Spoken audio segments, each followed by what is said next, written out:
পশ্চিমবাংলা নির্বাচন, আপনি আপনার প্রাথমিক মতামত, এবং আমি অনেকগুলো পরে ভিডিও দেখাবো। তারপরে আপনার প্রাথমিক মতামত, আপনার কি, আপনি কি দেখলেন, জিনিসটা কি হইলো? মানে ইন্টারেস্টিং, কিন্তু ডাবল ব্যবধানে জিতেছে, মানে মানে ভূমিধস বিজয় আমি বলবো। আমি বিজেপির পক্ষে না, বিপক্ষে না, মানে আমি আই হ্যাভ নো কাম। আপনি কি মনে করেন? তার আগে আরেকটা বিষয় যুক্ত করে নেই, যেটা যে আহলে খবিশ মুজফফর বিন মর্শ, এটা কিন্তু ওই যে মৌলানা গাবগাছি আছে না, গাবগাছিও সেম ফতোয়া দিয়েছে। ওটা বোধহয় আপনার কাছে পৌঁছে না, আমি পৌঁছাই দিব পরে। এটা তাই দিয়েছে। দেখেন এই কথার মধ্যে কি প্রমাণ হয় ইসলাম শান্তির ধর্ম? এটা আমরা বলতে গেলে তখন আমরা তাহারির মুখ ভালো না। যাই হোক, আমরা এই প্রশ্ন মুখ ভালো না। এইবার আসি, আপনি যেটা বললেন ধর্ষণ, এই আরজি করের বিষয়টা যে কত, তখন আমি কলকাতায় যখন এই ঘর মিছিল হচ্ছিল কলকাতায়, আমি দেখেছি যে কি ভয়াবহ অবস্থা, মানুষের যে রাগ, তাদের রাগে ক্ষোভে ফুলে উঠেছে। কিন্তু তৃণমূলের পান্ডাদের কারণে এবং পুলিশকে তৃণমূলের পুলিশ বানিয়ে ফেলার কারণে অনেকে তখন হয়তো কিছু করতে পারে নাই, বলতে পারে নাই। আপনি দেখেন এই ভূমিধস বিজয় কেন হলো? শুধু কি মাত্র বিজেপি ওই ধর্মের ওয়াসাসা বা ধর্মের জজবা আনছে বলে হয়ে গেছে? না, শুধু ধর্মের জজবা দিয়ে আপনি এই ভূমিধস বিজয় পাবেন না, যেখানে পুরো পুরো পশ্চিমবঙ্গে। আমি কিন্তু একটা জিনিস মানে একটা অবাক কাণ্ড কি জানেন, সব জায়গাতে কিন্তু বিজেপির কমপক্ষে কোনো না কোনো সহকারী দল থাকে। এইখানে কিন্তু বিজেপি একা, মানে বিজেপি ভার্সেস পশ্চিমবঙ্গে অল, একেবারেই অল। কারণ আপনি জানেন যে আমি ভারতের প্রত্যেকটা রাজ্য নিয়ে, ভারতের রাজনীতি নিয়ে আমি যথেষ্ট স্টাডি করি। আপনি জানেন পশ্চিমবঙ্গ একমাত্র রাজ্য যেখানে তার কোনো সহযোগী শক্তি নেই। সেইখানে বিজেপি 200 ভোট, 200-র বেশি আসন পেয়ে ভূমিধস বিজয় নিয়ে গেল। এটাকে আপনি কি মনে করেন? আপনি আরজি করের যেমন ধর্ষণ কাণ্ড একটা আছে, তেমনি রয়েছে চাঁদাবাজি, তারপর দুর্নীতি। শুধুমাত্র ধর্মের জজবাতে আপনি পাবেন না। শুধুমাত্র ধর্মের জজবা দিয়ে যদি পাওয়া যেত, তাহলে তো রাম মন্দির যেখানে প্রতিষ্ঠিত হয়েছে সেই আসনটা কিন্তু বিজেপি পায়নি, এটা তো আপনি জানেন। অদ্ভুত ব্যাপার, তারা দেওবন্দ মাদ্রাসার আশেপাশে সিট পায়, কিন্তু এমনকি লখনৌ মুসলিম অধ্যুষিত এলাকা থেকে বাজপেয়ীজি পাশ করে আসতো। কিন্তু আদভানিরা মুসলিম এলাকা অনেক আসন আছে বিজেপির যেখানে মুসলিম অধ্যুষিত, সেখানে পাশ করে। কিন্তু যেখানে রাম মন্দির নির্মিত হয়েছে, যে রাম মন্দিরের কথা বলে বিজেপির হাতে হতো, সেখানে তারা ফেল করেছে। তাহলে কি বোঝা গেল যে শুধু ধর্মের জজবা দিয়ে আপনি বিজয় অর্জন করতে পারবেন না। পশ্চিমবঙ্গ কিন্তু তাই, সেখানে দুর্নীতি, রাজনীতি, অপরাজনীতি, আত্মীয়করণ, শুধু ভাইপো আর ভাইপো, শুধু ভাইপো, ডাইনে গেলে ভাইপো, বায়ে গেলে ভাইপো, উত্তরে গেলে জাহাঙ্গীর, ইয়েতে গেলে কি আব্দুর রাজ্জাক, নারীকে ধর্ষণ করে ফেলে। আপনাকে আরেকটা তথ্য দেই, আপনার কলকাতার মতো জায়গায় একটা মন্দির বন্ধ করে রাখা হয় 15 বছর, 2011 সালে বন্ধ করে রেখেছে এই তৃণমূল সরকার। 11 সাল থেকে সেখানে বন্ধ করে আজও খোলা হয়। এই যে কালকে খোলা হয়েছে, কালকে নাকি আজকে খোলা হয়েছে। আপনি ভাবতে পারেন এটা, এখানে ধর্মের প্রভাব যেমন পড়েছে, অর্থনীতি, রাজনীতি, ব্যবসা বাণিজ্য, কোনো উন্নয়ন নেই পশ্চিমবঙ্গে, কোনো উন্নয়নই নেই। দেখেন কলকারখানা নাই। আপনি দেখেন কোথায় হয় টেক্সটাইল মিল? সাউথে। কেন পশ্চিমবঙ্গে কেন হয় না? এখানে তো শ্রম সস্তা।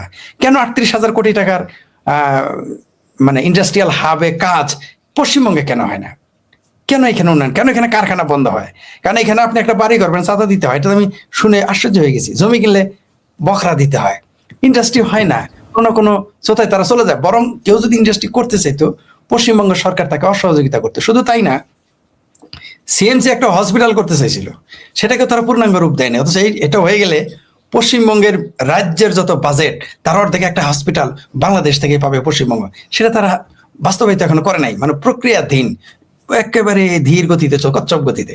এটা হওয়ার কথা ছিল, হয় নাই। তো এরকম বহুবিধ কারণ ছিল পশ্চিমবঙ্গে। শুধুমাত্র যে যেমন ওইখানে মোদি ম্যাজিক আছে, যেমন মনে করেন যেদিন তিনি ঝালমুড়ি খেয়েছেন, সেই দিনই মনে করেন 20 লাখ ভোট এদিক সেদিক হয়ে গেছে। আর সবচেয়ে বড় কথাই 15 বছরের দুর্নীতি এবং অত্যাচারে ওই দেশের, ওই রাজ্যের মানুষ ক্ষুব্ধ ছিল। নইলে আপনি দেখেন মুসলমান ভোট, আমি যেটা বলেছিলাম মুসলমানরা ভোট দিবে না, কিন্তু এবার আমি শুনতেছি মুসলমানরা এবার বিজেপিকে পশ্চিমবঙ্গে ভোট দিয়েছে, যেটা আমারও অনুমানের বাইরে। এবং দেখলাম একজন মুসলমান সেদিকে নাচতেছে, গান গাইতেছে, একেবারে জুব্বা পরা মুসলমান, টুপি দাঁড়িয়ালা এত বড় মুসলমান দেখি নাচতেছে খুশিতে। তো এগুলো প্রভাব পড়েছে। সবচেয়ে বেশি প্রভাব যেটা পড়েছে বাংলাদেশে যে মৌলবাদী শক্তির উত্থান, আর আমার ভাবির পোলারা যেভাবে ভারতকে ভেঙে ফেলতে চাইছে, খায় ফেলতে চাইছে, 4 দিনে দখল করবে, 7 দিনে দখল করবে, এই যে তারা যে চিৎকার চেঁচামেচি করেছে, এটা যথেষ্ট প্রভাব ফেলেছে, যার জন্য মমতা ব্যানার্জিকে আজকে বিদায় নিতে হচ্ছে। জি জি, আপনার প্রাথমিক বক্তব্যের জন্য ধন্যবাদ। আমি তো প্রশ্ন রাখবই। প্রশ্নগুলো হচ্ছে এরকম, আমি একটু দেখাই প্রিয় দর্শক, আপনারা যারা এখন মিড পর্যায়ে আছেন এই লাইভের, আপনাদের অনুরোধ করবো শেয়ার করবেন এবং শেষ পর্যন্ত দেখবেন, কারণ আমার মনে হয় যে কিছু প্রশ্ন আপনাদের তুলবো, যে প্রশ্নগুলো আপনাদের নিজেকে করা উচিত এবং আপনারা এখানে মন্তব্য করবেন। আপনাদের প্রশ্ন থেকে অনেক কিছু আসে, আমি কমেন্ট একটু পরে পড়ছি। প্রথমে হচ্ছে শুভেন্দু অধিকারীর কিছু বক্তব্য শুনি। হাসিনা ওয়াজেদ বৈধ প্রধানমন্ত্রী, এরা অবৈধ। হাসিনা ওয়াজেদ প্রধানমন্ত্রী হিসেবেই ঢাকাতে শাহজালাল এয়ারপোর্টে নামবেন, স্যালুট দিয়ে নিয়ে যেতে হবে। আমরা ওই দেশ সৃষ্টি করেছি, আমাদের 17,000 সেনা আত্মবলিদান দিয়েছে। আমরা মুজিবুর রহমানকে প্রোটেকশন দিয়েছি, আমাদের দেশ দলাই লামাকে প্রোটেকশন দিয়েছে। ভারত এটা করে। হাসিনা ওয়াজেদ বৈধ প্রধানমন্ত্রী, এরা অবৈধ। হাসিনা ওয়াজেদ প্রধানমন্ত্রী হিসেবেই ঢাকাতে শাহজালাল এয়ারপোর্টে নামবেন, স্যালুট দিয়ে নিয়ে যেতে হবে। এটা একটা ঘটনা, আপনার কাছে আমি একে একে প্রশ্নগুলো করব। আমরা কয়েকটা ঘটনা দেখি। আর সেকুলারিজমকে নিপাত দিতে হবে। ওসব ধর্ম নিরপেক্ষতা চলবে না। এই দেশের নাম হিন্দুস্তান, এখানে হিন্দুরা রাজত্ব করবে। নাস্তিকতা আর সেকুলারিজমকে নিপাত দিতে হবে। কথাটা কিন্তু জামাত শিবিরের সাথে মিলে যাচ্ছে না? যেহেতু জামাত শিবির বাংলাদেশে খেলাফত মানে ইসলামিক সন্ত্রাসীরা খেলাফত কায়েম করতে চায়, আবার পশ্চিমবঙ্গ সহ পৃথিবীর যেসব জায়গায় মুসলিমরা সংখ্যালঘু সেখানে সেকুলারিজম চায়। একই কথা শুভেন্দু অধিকারের মুখ থেকে শুনলাম। আমরা বাংলাদেশে যে মব দেখেছি, একই মব। দেখুন এখানে আমার শহর লেখা আছে কলকাতা। কলকাতায় আমি 5 বছরের মতো ছিলাম কম বেশি। আমার শহর মনে হয়েছে কলকাতা। আমার মানুষ, আমার মানুষ, অবশ্যই আমার ভাষাভাষী মানুষ। আমি অনেক সময় পশ্চিমবাংলার সমালোচনা, ভারতীয়দের অনেক সমালোচনা করি, ভালোবাসা আস্থা সেই জায়গায় দাবি আছে বলে করি। আমি তো পাকিস্তানের করি না, মানে আমি ওন করি, ভারতকে ওন করি। তো আমার মানুষ, আমার মানুষ, আমার দেশের মানুষের সমালোচনা আমি করি না, করি তো আপন। তো কলকাতা আমার শহর, সেই শহরটাকে এই মব একই বাংলাদেশের স্টাইলে দেখুন ভাঙছে। এই স্থাপনার কি দোষ? এটা যদি মমতা ব্যানার্জির বাড়ি গাড়ি যাই হোক না কেন চুরির যদি হয়, সেই আমার প্রিয় শহর আমার দেশ ভাঙতে যখন দেখি কষ্ট হয়, ভেতরে আমার কষ্ট হয়। একইভাবে আমার কষ্ট হচ্ছে, এই শহরে আমি ছিলাম, এই শহরে কখনো দেখিনি কেউ রাস্তাঘাটে মারামারি করতে। আমার সেই সৌভাগ্য দুর্ভাগ্য কোনোটাই হয় নাই, দূরে থেকে মানুষ ঝগড়া করেছে। নারীরা যে কোনো কাপড় পরে তারা স্বাধীনভাবে চলাফেরা করতে, আমার সৌভাগ্য যে আমি এমন কোনো বখাটে দেখিনি। গ্রামগঞ্জে আছে, হয়তো অনেকে দেখেছেন, আমি দেখিনি কাউকে শীষ দিতে। আমার সাথে এটা ঘটেনি। আমি খুবই প্রাউড ফিল করি কলকাতা শহর নিয়ে। এই কলকাতা শহরে ধর্মের সমালোচনা আমি দেখেছি। সিপিএম তারা মঞ্চ বানিয়ে সরস্বতী, দুর্গা সহ অন্যান্য দেবদেবীদের সমালোচনা করছে, তাদের কেউ মারতে আসে নাই। আমি দেখে ভাবতাম যে এই তো আমার বাংলাদেশ, ওই তো দেখা যায়। আর এই হচ্ছে আমার কলকাতা, এত পার্থক্য। যদি কেউ আমাকে বলতো যে আমার বাংলাদেশের নাগরিকত্ব বড় নাকি ভারতের নাগরিকত্ব বড়, আমি বলবো অবশ্যই আমার বাংলাদেশের নাগরিকত্ব বড়। এবং যদি বলে যে আপনি কি ভারতের নাগরিকত্ব নেবেন কেন, আমি বলবো না। এর কারণ কি? অবজ্ঞা না। ভারতের দ্বৈত নাগরিকত্বের সুযোগ নাই, কিন্তু বাংলাদেশের নাগরিকত্ব রেখে যদি আমাকে কেউ বলে ভারতের নাগরিক হবো কিনা, আমি অবশ্যই বলবো। যেমন আমি প্রথম আপনার সাথে শেয়ার করেছিলাম শেখ ফরিদ, কানাডিয়ান নাগরিকত্ব নেবো না কখনো। পরে মনে হচ্ছে যে এই সভ্য সমাজের একটা অংশ থাকাও একটা গর্বের, এটা একটা সম্মান। তো আমি ভারতের নাগরিকত্ব অবশ্যই, মানে আমি এই শহরটাকে চিনতে পারছি না। তাদেরকে ওই গোলাম নিজামীর মতো দড়ি পড়তে হবে। আমি আজকে বলে গেলাম, বাংলাদেশের মুক্তিযোদ্ধার চেতনা এবং আবেগ যারা অস্বীকার করবে তাদের কপালে জুতোর মালা নয়, গোলাম নিজামীর মতো দড়ি অপেক্ষা করবে। ডায়ালগস, যার অ্যান্টিব্যাকটেরিয়াল এজেন্ট টয়লেটের কোনায় কোনায় পৌঁছে 99% জীবাণু ধ্বংস করে। আমার মনে হয় ভারত সরকার ওই চিঠিটা ডাস্টবিনে ফেলে দিয়েছে, কারণ ভারতবর্ষের ইতিহাস জানে না এই নাবালক উপদেষ্টারা। এই সুদখোর মোল্লা ইউনুস এ জানে না ইতিহাস। ভারতবর্ষ শেখ মুজিবকে শেল্টার দিয়েছে, ভারতবর্ষ এর আগে মুজিব সাহেবের পুরো পরিবারকে শেল্টার দিয়েছে। ভারতবর্ষ, এরা তো পাতি, চীনের মতো শক্তিশালী দেশ, তার রক্তচক্ষুকে ভারতবর্ষ ভয় করেনি। গুরুদেব দলাই লামাকে ভারতবর্ষ শেল্টার দিয়েছে, চীনের চোখ রাঙানি করেনি। এ তো আমি বললাম না, রাফেল তো দূরের কথা, রাফেলের আওয়াজে পালাবে। এদেরকে কেউ কাউন্টই করে না। রাফেল বলতে রাফায়েল তিনি সম্ভবত। মশামাছি হেঁটে গেলে মারিয়ে নিয়ে চলে যাব আমরা। কলকাতা শহরে যে গার্বেজটা আজকে সকালে উঠেছে, ওটা যদি কার্গো প্লেন আমাদের এত আছে, আমরা উপরে নিয়ে গিয়ে শুধু ঢাকনাটা খুলে দিই, মোল্লা ইউনুস সহ গোটা ঢাকা চাপা পড়ে যাবে। যারা জুতোর মালা পরিয়েছে তাদেরকে ওই গোলাম নিজামীর মতো দড়ি পড়তে হবে। আমি আজকে বলে গেলাম, এই রাজাকারের নাতিদের অবস্থা কি হয় শুধু দেখতে থাকুন। এরা অতীত থেকে শিক্ষা নেয়নি। বাংলাদেশের মুক্তিযোদ্ধার চেতনা এবং আবেগ যারা অস্বীকার করবে, তাদের কপালে জুতোর মালা নয়, গোলাম নিজামীর মতো দড়ি অপেক্ষা করবে। এই প্রশ্নটি রইল। আমি একে একে শেখ ফরিদ ভাই, আমি সবগুলো এখানে নোট করে রাখছি, দেখছি এবং দর্শকদের দেখাচ্ছি। আপনি বলছিলেন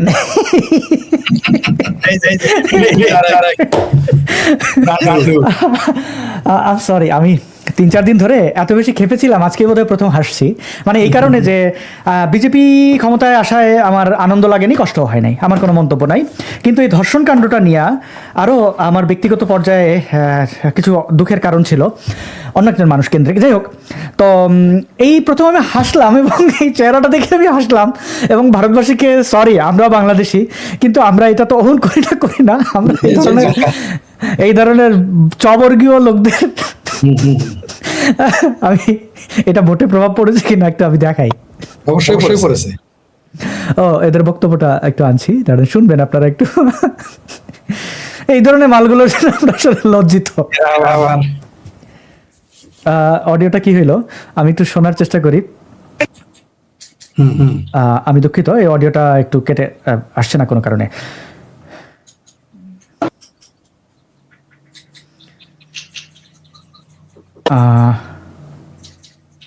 সিস্টেম গন্ডগোল একটু, আমি চেষ্টা করছি এটাকে শোনানোর। মানে আপনারা শুনেছেন, এটা না শোনার কেউ না। কলকাতা দখল করে নেব, কি করবো,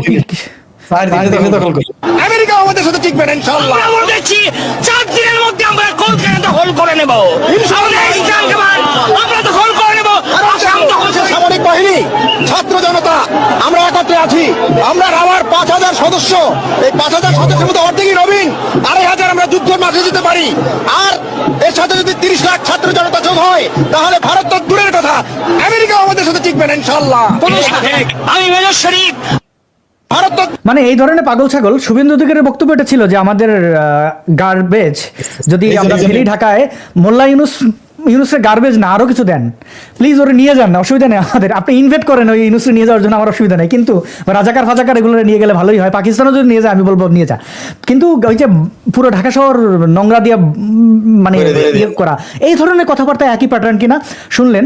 যারা ভারতীয়রা এটা নিয়ে আবার আমাদের বাংলাদেশিদের দিকে গালাগালি করে, তাদেরকে বলি সব দেশে এই ধরনের কিছু মাল থাকে, এটা নিয়ে তো উত্তেজনার, তাদের এই উত্তেজনা তারা এই মাঠে না দেখে যদি ঘরে দেখাইতো মানে বিশেষ সময়, তাহলে বোধ হয় আরো বেশি জান্নাতে যাওয়ার জন্য শয়তান পদায় করতে পারতো। আমি আমি আমি একটু দেখার চেষ্টা করছি, এটা একটু প্রবলেম করছে। জি, ভাবির পোলার শব্দ তো আসছে না, গন্ডগোল করছে, এটা এই সফটওয়্যারটাতে প্রবলেম, আমি আপডেট করব অবশ্যই।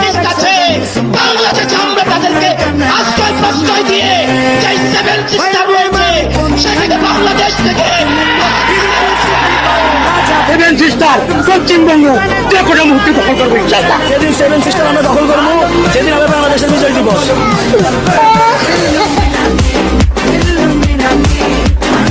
তো এদের 7 সিস্টার্স, আমার মনে হয় তারা এই 7 সিস্টার্স, যেহেতু সিস্টার্স আছে গণিমতের মাল মনে করা, আর জিজ্ঞেস করলে 7 সিস্টার্স কি বলতে পারবে না, মনে করবে যে 7 জন সুন্দরী বোন। এনিওয়ে, এখানে একটু মজা যে এটা স্যাটায়ার, গুপ্ত টেলিভিশন ভালো একটা ফটোকার্ড বানিয়েছে যে বাংলাদেশে অবস্থানরত 26 লক্ষ ভারতীয় ভোটাধিকার প্রয়োগের সুযোগ পেলে পশ্চিমবঙ্গে মমতা ব্যানার্জি এভাবে হারতেন না, মানে জায়গার মালগুলো জায়গায় নিয়ে যাওয়া। আচ্ছা শেখ ফরিদ ভাই, আমি একে একে প্রশ্নগুলো করি, আমরা দেখলাম, প্রিয় দর্শক আপনারা দেখলেন, আপনারা মন্তব্য করবেন, শুনবো, শেখ ফরিদ ভাইয়ের মূল্যায়ন শুনবো। আমার প্রশ্ন হচ্ছে প্রথম দিক থেকে আবার একটু রিকল করি, যে ভিডিওগুলো দেখেছি আমি লিখে রেখেছি যে কি প্রভাব পড়েছে আর.জি. কর, মমতা, দীপু দাসকে বাংলাদেশে হত্যা করা, বাংলাদেশের হিন্দুদের উপরে নির্যাতন, এটা প্রভাব ফেলেছে কিনা। তারপরে এই যে আমরা হিন্দুস্তান বানাবো, এখানে কোনো ইয়ে থাকবে না, মানে হিন্দুত্ববাদ থাকবে, এখানে অন্য ধর্মের মানুষজন থাকবে না, এই ধরনের সাম্প্রদায়িক ডানপন্থীদের যেটা প্রথম কাজ বাংলাদেশে জামাত ইসলাম বলে, ভারতে বিজেপি অনেক ক্ষেত্রে বলে। তারপরে শুভেন্দু অধিকারী মুক্তিযুদ্ধের পক্ষ নেওয়া, শেখ হাসিনাকে সম্মান জানানো, আমি এই জন্য তাকে ব্যক্তিগতভাবে ধন্যবাদ দেই। আমার দেশের প্রধানমন্ত্রীকে আপনি সম্মান করেছেন, আপনার দেশের প্রধানমন্ত্রীকে আমি সম্মান করব, শ্রদ্ধার সাথে দেখব। কারণ আমি চাই আমার দেশের প্রধানমন্ত্রী তিনি যদি খালেদা জিয়া হতেন বা তারেক জিয়াকেও অন্য জায়গায় কেউ অপমান করে কেটে আমি হতে দেবো না, ইউনুস বা রাজাকারের বাচ্চা ছাড়া। তো তিনি সম্মান করেছেন। আবার ভারতের যারা বাংলাদেশ থেকে বিতাড়িত হিন্দু ধর্মাবলম্বীরা, হিন্দু ধর্মাবলম্বীদের আমি এটা বুঝি তারা গাদ্দারি করে না, বেইমানি করে না, মানে তারা বাংলাদেশে থাকতো বঙ্গবন্ধুর অবদান সেগুলোকে স্বীকার করেছেন, অসাম্প্রদায়িকতাকে তারা মূল্যায়ন করেন। ভারতের তারা এই পশ্চিমবাংলার ভোটার তো এই যে বাঙাল এবং ঘটি, এই যে একটা ব্যাপার, এবং অর্ধেকের মতোই তো বাংলাদেশ থেকে বিতাড়িত হওয়া হিন্দু, তাদের একটা সেন্টিমেন্ট আছে শেখ হাসিনার ব্যাপারে, সফট কর্নার, ভালোবাসা, সম্মান আছে, তাকে সম্মান করেছেন, মুক্তিযুদ্ধকে সম্মান করেছেন। ফলে তারা শুভেন্দু ভোটটা পেয়েছে কিনা, এবং এই সেভেন সিস্টার্স ভেঙে দেওয়া, খেয়ে দেওয়ার মতো স্টুপিডগুলো বাংলাদেশে বসে যেগুলো করেছে, তাদের এই কথায় তারা ভারতীয়রা প্রভাবিত হয়েছে কিনা যে আসলে এখানে মমতা দিয়ে হবে না, মমতা আসলে রাজাকার, এবং মমতাকে আমি ঘৃণা করি। তিনি আমাদের ন্যায্য অধিকার, এই যে তিস্তার জল, সেটি থেকে বাংলাদেশের মানুষকে বঞ্চিত করেছেন, এই অন্যায় তিনি করেছেন। এবং ধন্যবাদ মোদী সরকার এবং ভারত অনেকভাবে চেষ্টা করেছে, ভারতের অনেক আগের সরকারও চেষ্টা করেছে যে আমাদের ন্যায্য হিস্সা আমাদের বুঝিয়ে দেওয়া। বাংলাদেশের যে ভারত বিদ্বেষ, এর কারণ কিন্তু মমতা, যদিও এই গান্ডুগুলোই আবার বাংলাদেশের ইসলামিক সন্ত্রাসীগুলোই আবার মমতাকে অনেক ধরনের স্বপ্ন দেখে, মমতা কেন হারলো সেই জন্য তাদের ঘুম হারাম। জি শেখ ফরিদ ভাই, একে একে যদি আমাদেরকে একটু আলোকিত করতেন। অসুবিধা নেই, ভুলে গেলে আমি মনে করাই দেবো। আচ্ছা ঠিক আছে। আমি ওই যে শুভেন্দু দা যে বক্তব্যটা দিয়েছেন যে এখানে ধর্মনিরপেক্ষতা চলবে না, নাস্তিক, ওইটা নিয়ে আমি পরে আলোচনা করতেছি, আগে অন্যান্য বিষয় ওটা নিয়ে আমি স্পেশাল আলোচনা আসতেছি। বলেছেন এটা হিন্দুস্তান, যদিও আমি ভারতকে হিন্দুস্তান বলি না, কারণ হিন্দুস্তান শব্দটাই বিদেশিদের দেওয়া। আমি শুভেন্দু দাকে বলবো আপনি হিন্দুস্তান শব্দটাকে পরিত্যাগ করেন, আপনি ভারতীয় বলেন, আরো চমৎকার জায়গাটা আসতেছি পরে। প্রথমত হইলো আমিও আপনার মতোই বলতে চাই, এই যে শুভেন্দু দাস সহ আরো যারা ভারতীয়রা আমাদের বঙ্গবন্ধুকে রেসপেক্ট করে, আমাদের দেশের প্রধানমন্ত্রীকে জননেত্রী শেখ হাসিনাকে রেসপেক্ট করে, এজন্য তাদেরকে আমরা অবশ্যই তাদের সাধুবাদ জানাবো, কোনো সন্দেহ নেই। প্রতিবেশী দেশের সাথে এরকমই হওয়ার কথা। কিন্তু আমার এই ভাবির পোলারা, তারপরে যে আরেকটা হয়তো বলেন, ভুলে গেছেন আপনি, চামড়া নাই পীরও কিন্তু দিল্লি দখল করার ঘোষণা দিয়েছিল বাইতুল মুকাররম থেকে। তো এরা ঘোষণা দিয়েছে। আবার এই যে কয়েকদিন যাবত একটা দেখতেছি জঙ্গি জঙ্গি চেহারা, দেখলে পাওয়া যায়, জঙ্গি ইনকালাব পত্রিকায় দেখে এদেরকে হাইলাইট করে এরা প্রতিদিন বলতেছে ভারত দখল করবে, প্রতিদিন বলতেছে, দেখবেন ইনকালাব পত্রিকা আসছে। যাই হোক, যেটা বলতেছিলাম, এই যে যখন এরা বলেছে 4 দিনে কলকাতা দখল করবে, 7 দিনে 7 সিস্টার আর বাইতুল মুকাররম থেকে লং মার্চ করে দিল্লি দখল করবে, নিঃসন্দেহে এটা প্রভাব পড়েছে। এই প্রভাব পড়েছে কার উপরে? সরাসরি মমতা ব্যানার্জি এবং তৃণমূলের উপরে। আরেকটা কারণে আপনি হয়তো খেয়াল করেন, আপনি হয়তো ভুলে গেছেন, মনে করে দেই, আবার ওই যে ভাইপো কিন্তু বলে ফেলেছিল যে এখানে শেখ হাসিনা কেন, এই প্রশ্ন করাতে তার ভোট কমে গেছে। ওই কারণ পশ্চিমবঙ্গে বঙ্গবন্ধু সম্পর্কে একটা মিনিমাম একটা রেসপেক্ট অন্তত আছে, থাকবে সব সময়ের জন্য। তো যখন তিনি বলেছেন যে শেখ হাসিনা কেন দিল্লিতে, এই প্রশ্ন করার কারণে পশ্চিমবঙ্গের যারা হিন্দু তারা ভয় পেয়ে গেছে যে শেখ হাসিনাকেই তারা তাড়াইতে চায়, তাহলে না আমরা কিভাবে থাকবো। এই কারণে যারা সাধারণ হিন্দু, মানে বিজেপি করবে বলে নয়, আপনি কি মনে করেছেন যারা ভোট দিয়েছে সবাই বিজেপি করে? এর মধ্যে ফ্লাইং ভোট আছে, ফ্লটিং ভোট আছে, ট্রান্সফার আছে, মানে মনে করেন লোকটা বিজেপি কে ভোট দিবে না বলে গেছে, কিন্তু ওইখানে যখন সে দেখেছে, বলেছে 4 তারিখের পরে খাল তুলে নিবে, একজন মুসলমান বলতেছে, মানে পশ্চিমবঙ্গের মুসলমান যখন বলতেছে যে 4 তারিখের পরে মানে হিন্দু পাড়া শ্মশান ঘাট বানাবে, এই শব্দটা শুনেই কিন্তু তার ভোট কেন্দ্রে যেতে যেতে সে কিন্তু হয়তো গিয়েছিল সিপিএম কে ভোট দিবে, অথবা তৃণমূলকেই, অথবা আইএসএফ কে, অথবা বিজেপি ছাড়া যে কোনো, তাই না? কিন্তু এই কথাটা শুনে তার ভোটটা কিন্তু বিজেপিতে চলে গেছে। এটাই স্বাভাবিক, এটাই স্বাভাবিক। আর ওই দেশের সরকার, মানে কেন্দ্রীয় সরকার সহ সাধারণ জনগণ মনে করেছিলেন, যেটা আপনি বলেছেন, যে মমতাকে দিয়ে আর হবে না। তারা ধরেই নিয়েছে যে বাংলাদেশ এখন পাকিস্তানের ঘাঁটি, সেই পাকিস্তানের ঘাঁটিটা এখন পশ্চিমবঙ্গে চলে এসেছে। এই যে ভাবির পোলারা যখন চিৎকার দিয়েছে, এটা তখন বিশ্বাস করেছে। আর একজন লোক আমাকে পোস্ট করেছে, আমি যখন লিখেছিলাম তখন এখানে পোস্ট করছে, শেখ ফরিদ ভাই আপনাদের কথায় কতটুকু তৃণমূলের ক্ষতি হয়েছে জানি না, কিন্তু ওই যে ল্যাংটা সুলেমান যে সিকরা সিকরি করছে, ওর কারণেও নাকি বিজেপি ক্ষমতায় চলে গেছে। যদিও চিৎকার চেঁচামেচি করেছে, কিন্তু ওর কারণেও বিজেপির ভোট বেড়েছে, এটা একটা আমাকে বলেছে। আর আপনি রয়ের লোক, আমার সন্দেহ হয় পিনাকিরে, আমি তা জানি না, কিন্তু ওর এই বক্তব্য, ও যখন যেভাবে মানে তার কারণে তো বাংলাদেশে মৌলবাদী স্প্রেড করেছে। আপনি দেখেন মাদ্রাসায় খাইলিল্লাহ, সে ভারত দখল করতে, যার ভাত নাই পেটে, যা 7 দিন পর কি খাবে, সে ভারত দখল করবে। আপনি দেখেন জামাতের আবু তাহের কি বলেছিল যে 50 লক্ষ লোক তার রেডি আছে। এই কথাটা তো ভারতীয়দের কাছে ভালো লাগে নাই, লাগার কথা না। এরা কিন্তু ভেতরে ভেতরে মমতা ব্যানার্জির কবর খুঁড়ে, মানে তার রাজনীতির কবর খুঁড়তে ফেলেছে ঢাকাতে। মমতা ব্যানার্জির আসলে পতনটা ঢাকা থেকে হয়েছে, পশ্চিমবঙ্গ থেকে না আমার মনে হয়। কারণ পশ্চিমবঙ্গের আমি যতদূর জানতাম, আমার কাছে যতটুকু ডাটা ছিল যে এবারও তিনিই ক্ষমতায় আসবেন, এবং আমি কোথাও কোথাও এটা বলেছিও। কিন্তু 1 মাসের মধ্যে 2 মাসের মধ্যে পুরো রাজনীতিটা উল্টে গেল, এবং হিন্দুরা ভয়েই ভোট দিয়েছে। এই যে যখন এই যে মানুষ সকালে গিয়ে 90% 95% ভোট কাস্ট করে ফেললো, তাদের ভয় ছিল যে পশ্চিম বাংলা যেন পশ্চিম বাংলাদেশ না হয়।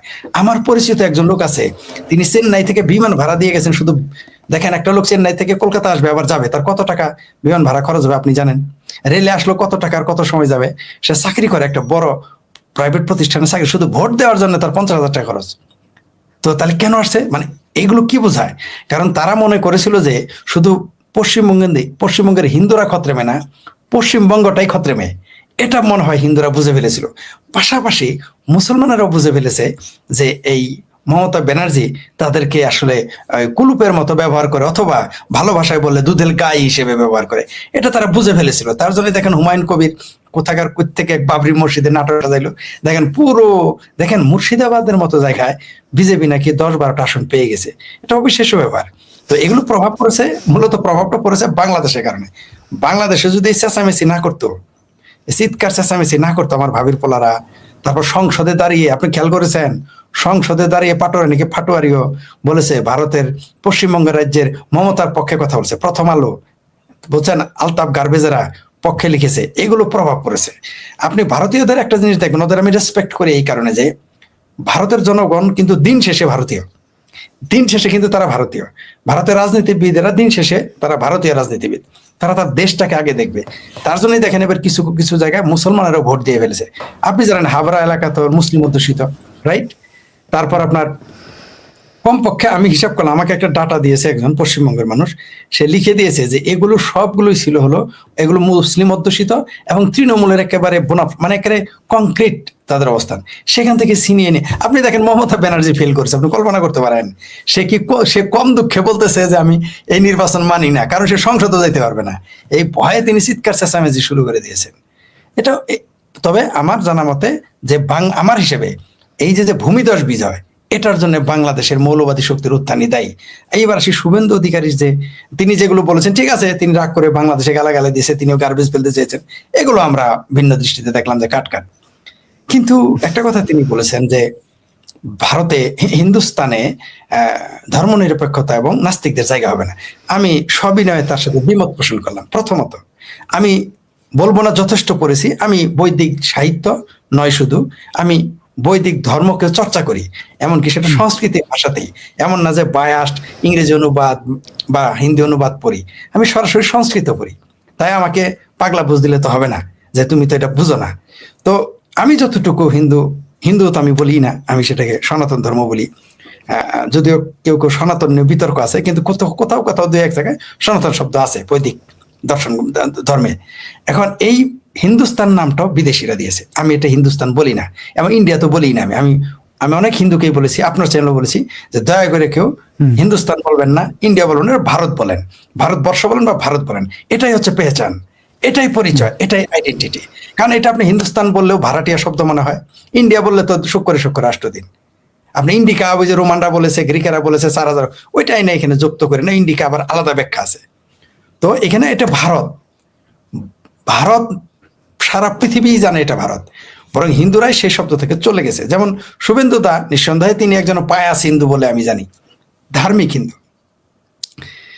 তো আমি তাকে সবিনয় বলবো, হিন্দু ধর্মে কিন্তু নাস্তিক্যবাদ অ্যালাউড। পৃথিবীর একটাই ধর্ম, ইহুদি ধর্মে নাস্তিক্যবাদ অ্যালাউড নাই, অ্যালাউ করে না। খ্রিস্টান ধর্মে নাস্তিক্যবাদ অ্যালাউ করে না, ইসলাম ধর্ম তো করবেই না। পৃথিবীর কোনো ধর্মই, আর বৌদ্ধ ধর্ম যদি বলেন, বৌদ্ধ ধর্ম গডের ব্যাপারে হ্যাঁ বা না কিছুই বলেন নেই। জৈন ধর্মে স্রষ্টা নিয়ে তারা নীরব। তাহলে জৈন ধর্মকে আপনি কি বলবেন, বৌদ্ধ ধর্মকে কি বলবেন? এটাকে তো আপনি নিজের করে নিয়েছেন, এটা তো ভারতীয় ধর্ম দর্শন। আপনি তো বুদ্ধকে ফেলে দিবেন, জৈন ধর্ম তো গড নাই, ফেলে দিবেন? পারবেন না। আইসি ইসলাম নয় ফেলে দিলেন, জৈন ধর্মদের কিভাবে ফেলে দিবেন, বৌদ্ধ ধর্মকে কিভাবে ফেলে দিবেন? আর ভারতের দর্শন কি? পৃথিবীটাই হচ্ছে তার জন্য আত্মীয়। তারা মনে করে পৃথিবীটা হচ্ছে আত্মীয়, সনাতন। সনাতন মানে পুরাতন, সবকিছুই তার।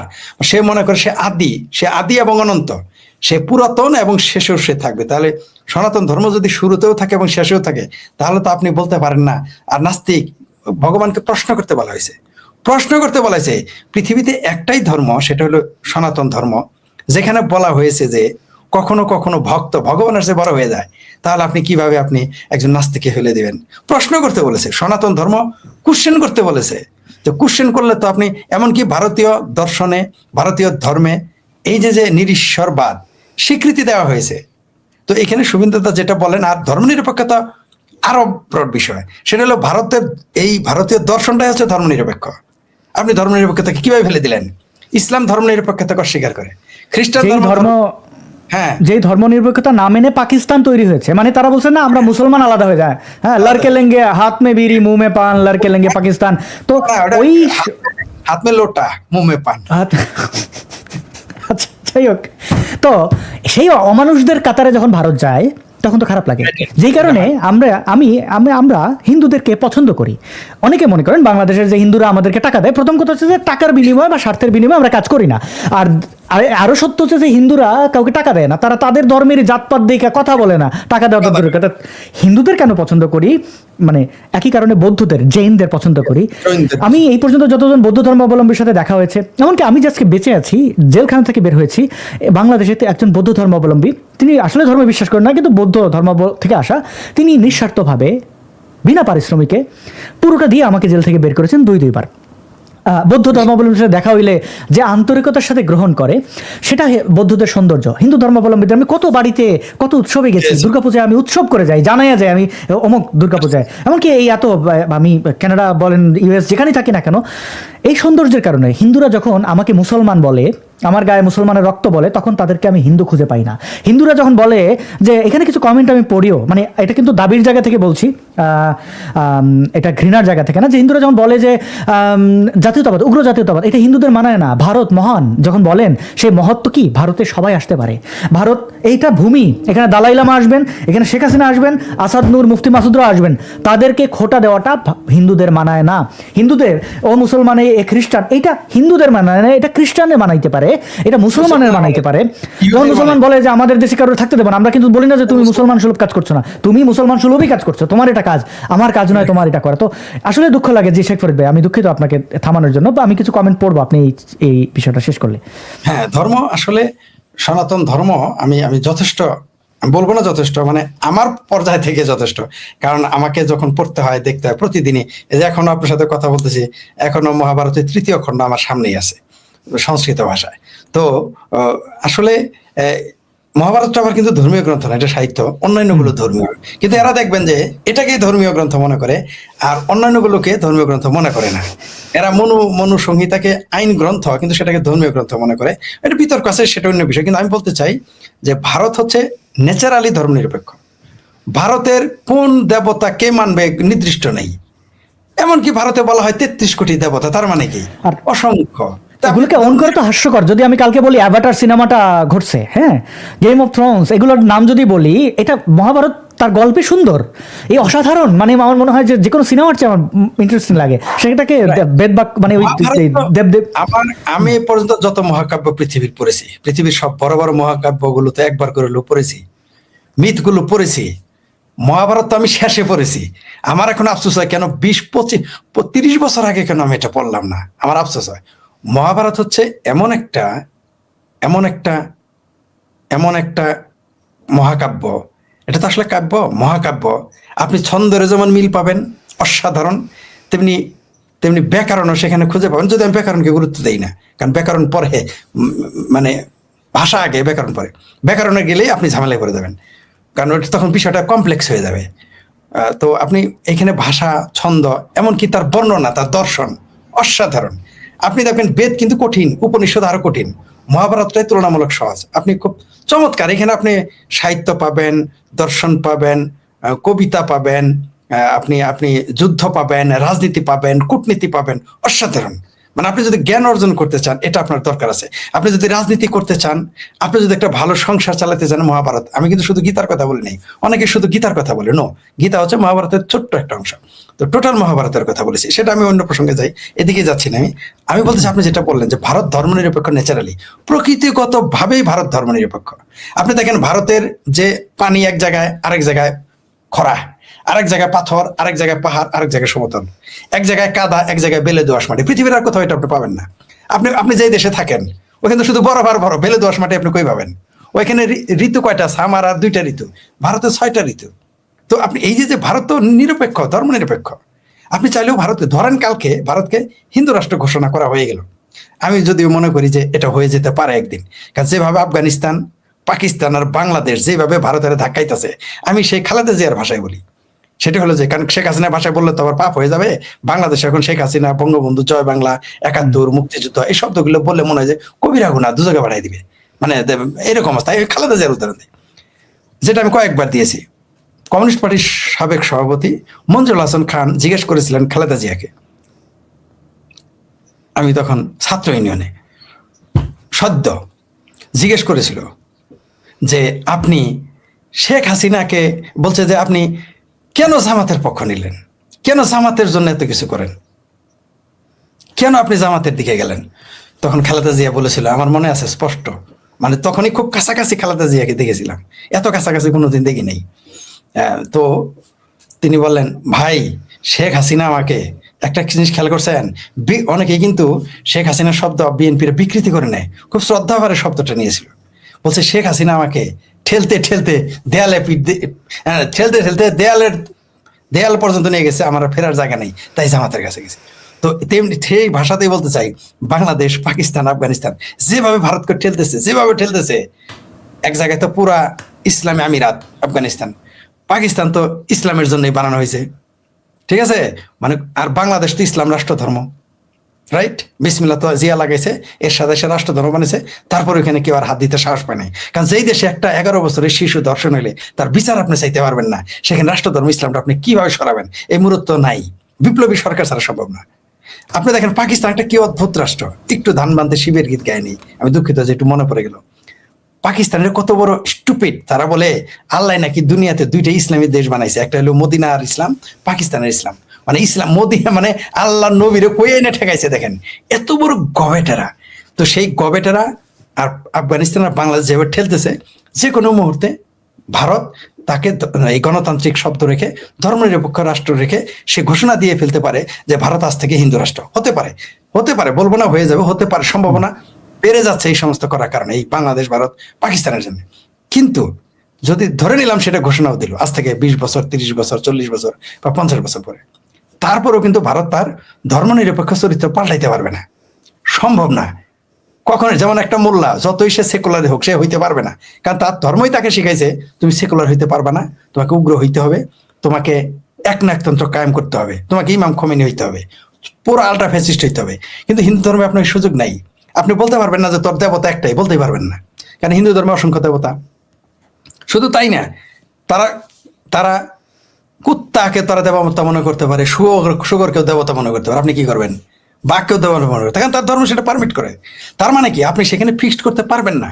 তো ভারত যদি সেখানে সরাসরি হিন্দু রাষ্ট্র হয়ে যায়, তার সেকুলার চরিত্র সে পাল্টাইতে পারবে না, সুযোগই নাই তার। তাই আমি শুভেন্দু তাকে বলবো যে আপনি এই জিনিসটা, আপনার বক্তব্যটাকে আবার রিভিউ দিতে হবে। কারণ আপনি হিন্দু ধর্ম তো আমি বলি না, সনাতন ধর্ম, এই সনাতন ধর্ম বা বৈদিক ধর্ম বা বৈদিক সাহিত্য, বৈদিক দর্শন আপনার এই কথাটাকে সমর্থন করে না। বরং ওই যে আপনি বলেছেন যে ভারত সবাইকে আশ্রয় দেয়, ভারত হচ্ছে অতিথি পরায়ণ, ওটাই সত্য। দালাই লামাকে দিয়েছেন, শেখ বঙ্গবন্ধুকে দিয়েছেন, শেখ হাসিনাকে দিয়েছেন, শেখ রেহানাকে দিয়েছেন, আর অনেককে দিয়েছেন, শেখ ফরিদকে দিতে হইতে পারে, আসাদ নূরকেও দিতে হইতে পারে, তসলিমা নাসরিনকে দিয়েছেন, এবং অনেককে দিতে হইতে পারে। কেন দেয় নাই? ভারতে কি এই মুহূর্তে আফগানিস্তানের লক্ষ লক্ষ শরণার্থী নেই? রোহিঙ্গারা কি অবৈধভাবে সেখানে নেই? পৃথিবীতে সবচেয়ে বেশি অবৈধ নাগরিক সবচেয়ে বেশি বাস করে পৃথিবীতে এই মুহূর্তে ভারতে। তো আপনি তো আশ্রয় দিয়ে রেখেছেন, আমরা তো দেখতে পারতেছি। শুধু তাই না, আমরা বঙ্গবন্ধুর খুনিকে দেখতেছি 22 বছর ভারতে ছিল। তা আপনি ভারতকে, আপনি তো চাইলেই আপনি ভারতকে মানে ওই আফগানিস্তান বানাইতে পারবেন না, আর আপনার দর্শন সেটা পারমিট করে না। আপনি কি পারবেন বাংলাদেশ, ভারত, বাংলাদেশ, পাকিস্তান এবং আফগানিস্তান যেভাবে সংখ্যালঘু শূন্য করে ফেলছে, আপনি ভারতকে সংখ্যালঘু শূন্য করতে পারবেন? কখনোই পারবেন না। কারণ আপনার দর্শন, আপনার পরিবেশ, আপনার রাজনীতি পারমিট করে না। ভারতে কোনোদিনই সেনাবাহিনী ক্ষমতায় আসবে না। তো সেনাবাহিনী যদি না আসে, আপনি অনেক কিছু করতে পারবেন না, চাইলেও করতে পারবেন না। সেখানে কোনোদিন সেনা আর্মির কু হয় নাই, ভবিষ্যতের সম্ভাবনা আমি দেখি না। তাহলে সেখানে উগ্রতা হবে না। আপনি যত কিছুই করেন, উগ্রতার মধ্যে আপনার জনগণকে আপনি নিয়ে যেতে পারবেন না। তাই আপনি যেভাবেই বলেন না কেন, ভারতকে সেকুলার স্টেট হিসেবেই থাকতে হবে। ভারত সেকুলার ছিল, ভারত কিন্তু আসলে সেকুলারই। ভারত ওটা ঘোষণা দেওয়ার কিছু না। ওই যে 1976 সালে ঘোষণা দিয়েছে না যে ভারত সেকুলার স্টেট, ভারত তো সেকুলারই, ওটা ঘোষণা দেওয়ার কি আছে? যেমন আফগানিস্তান, ওটা তো একটা মৌলবাদী রাষ্ট্র, আপনি যত ঘোষণা দিতে হবে নতুন করে, তেমনি ভারত একটা মানে secular হিন্দু, ইয়েস, যখন হিন্দুরা বলে ভারতকে হিন্দু রাষ্ট্র ঘোষণা দিতে হবে, মানে এখানে শুধু হিন্দুরাই থাকবে। ভাই আপনাকে তো মানাইতেছে না, হিন্দু তো বহুত্ববাদ, এটা নিয়ে তো হিন্দু বহুত্ব, হিন্দু yes, তো বহুত্ব। মানে হিন্দুর উৎপত্তি, হিন্দুর বৈশিষ্ট্য। এখন যদি একজন সিংহ নিজের বিলাই দাবি করে, তাহলে যেমন লাগে, মানে আমি ছোট একটা প্রাণীতে আসে, বিলাই সুন্দর, সিংহের জায়গায় সুন্দর। কি দিয়ে আমি উদাহরণ দিই, যেমন আপনি যদি মোমেন দাবি করেন নিজেকে, আল্লাহু আকবার বলে চিৎকার মারেন, জয় শ্রীরাম বলে একটা কোপ দেন, আপনাকে মানায় না। এটা বৈদিক সাহিত্য, দর্শন কোনটা না সাহিত্য আপনাকে এলাও করে, না দর্শন আপনাকে এলাও করে, না আপনার ধর্ম আপনাকে এলাও করে, না আপনার দেশের পরিবেশ আপনাকে এলাও করে। এটা করে না। যদি তাই করতো, তাহলে ভারতে এত বিদেশিরা কিভাবে আক্রমণ করলো? কিভাবে থাকে? Yes, যখন আপনি আপনার মধ্যে থাকবেন না, আপনি নিজে সাজা শুরু করবেন, আমি